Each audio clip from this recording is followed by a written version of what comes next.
গত 15 বছরে আওয়ামী লীগ সরকার ৮০ থেকে ৯০ হাজার পুলিশকে চাকরি বিধি লঙ্ঘন করে দলীয়ভাবে নিয়োগ দিয়েছিল বলে জানিয়েছেন ডিএমপি কমিশনার শেখ সাজ্জাদ আলী। সমসাময়িক নানা বিষয়ে আজ সকালে ডিএমপি মিডিয়া সেন্টারে সংবাদ সম্মেলনে তিনি তথ্য জানান।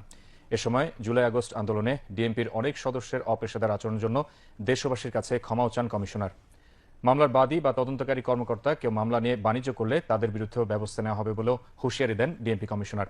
এ সময় তিনি দাবি করেন, নিউ ইয়র্কের চাইতে ঢাকার আইনশৃঙ্খলা পরিস্থিতি ভালো, যদিও সম্প্রতি ঢাকায় ছিনতাইয়ের ঘটনা বেড়েছে বলেও জানান তিনি। গণ অভ্যুত্থান কেন্দ্রিক মামলায় গণ আসামি থাকলেও সবাইকে গ্রেফতার করা হবে না জানিয়ে ডিএমপি কমিশনার বলেন, যেসব বাদী বা পুলিশ মামলা বাণিজ্য করছেন তাদের বিরুদ্ধে চাঁদাবাজি মামলাসহ ব্যবস্থা নেওয়া হবে।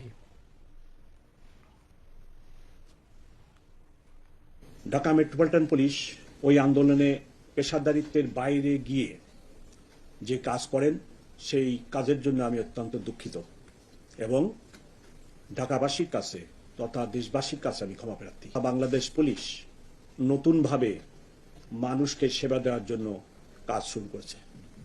ইতিমধ্যে ঢাকা মেট্রোপলিটন পুলিশের ওই সময়ের যে সমস্ত পুলিশ কর্মকর্তাবৃন্দ অপেশাদারিত্বের সাথে কাজ করেছে তাদেরকে বিভিন্ন জায়গায় বদলি করা হয় এবং অনেকের বিরুদ্ধে দেশের প্রচলিত আইনে ব্যবস্থাও নেওয়া হয়।